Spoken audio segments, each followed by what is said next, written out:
Hello everyone. Today we're going to see about uncertainty, peril and hazards. Go one by one. First, uncertainty.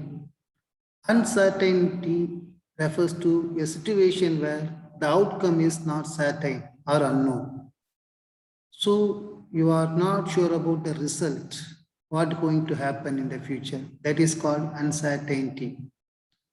So it's because of lack of knowledge about a particular thing, or sometimes we can't predict exactly what going to happen in the future. So it is come under uncertainty. We have doubt about what will be the result. It is called uncertainty. Usually decision under uncertain situation is very difficult for a decision maker. Usually, when you take decision under uncertain situation, it based on your skill, knowledge, and experience in the particular aspects. It's part and parcel of personal and business aspects. So, how you handle uncertainty? It's important for the growth of the business. Now we have a comparison between risk and uncertainty. Sometimes we confuse what is risk and what is uncertainty. Based on meaning, risk is the probability of winning or losing something worthy. So we may win or lose. That is called risk. Uncertainty. Uncertainty implies a situation where the future events are unknown. We don't know about the result, what's going to happen. That is called uncertainty. For example, for risk, when you start the business, you know the result. You may get profit or loss. The same way regarding uncertainty, when the government change certain rules and regulations, so it may cause to uncertainty.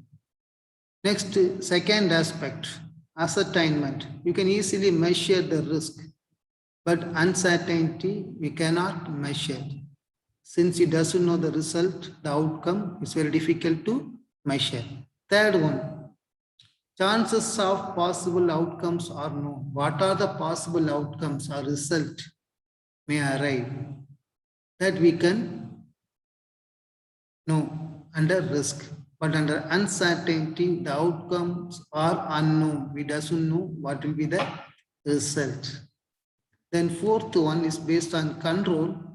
Risk is controllable. Since we know the possible outcomes, we can control. But uncertainty, we can't control because we don't know the possible outcome. So it's very difficult to control. And finally, we can minimize the risk, but it's very difficult to minimize uncertainty. Next, perils. Perils refers to cause of loss. What are the factors cause for the loss? That is called peril. So simply it means serious or immediate danger. When a house burns down, then the fire is a peril because fire is cause for the particular loss or damage. So when a house burns down, here the fire is a peril because it cause for the loss. Usually insurance policies provide protection against perils. There are two major insurance policies we have under perils. First one is specified perils, then second one is open perils.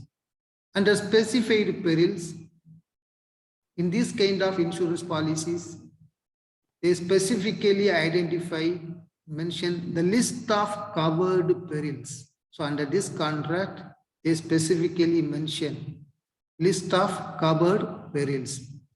But under open perils, it covers all losses except those are specifically excluded. This is the major difference between these two. Then next, finally, hazards. Hazards are the conditions that increase the severity of loss. So when a particular condition increase the severity of loss, increase the loss, that is called hazard. These are the conditions that create or increase the losses. Usually, the hazards classified under two broad categories. First one is physical hazard. Second one is intangible hazard. Physical hazard. Physical hazards are actions, behaviors, or conditions that cause or contribute to peril. So your actions, your behaviors are the conditions surrounding which contribute to the peril. That is called physical hazard. For example, stocking crackers in a packed commercial complex increase the peril of fire. Second one, intangible hazard. Regarding intangible hazard, it's more or less psychological in nature. Here we have three subcategories: moral hazard, moral hazard, societal hazard. So moral hazard, it's simply fraud. So increase in the possibility of severity of loss emanating from intention to deceive or cheat. Because of fraud, this kind of hazard may arise. For example, putting fire to a factory running in losses. You already insured your factory, so you fire purposefully to your factory. When the loss arises, you can easily claim from the insurance company. So it is come under moral hazard. Moral hazard, it happened due to carelessness or indifference. So due to carelessness and indifference, this kind of hazard may arise. For example, smoking in an oil refinery or careless driving. These are the causes for the moral hazard. Finally, societal hazard based on legal and cultural aspects. So the increase in the frequency and severity of loss arising from legal doctrine or social customs and structures.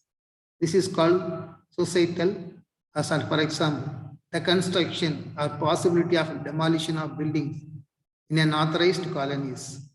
So these are the things come under hazard. I hope you understood everything. Thank you.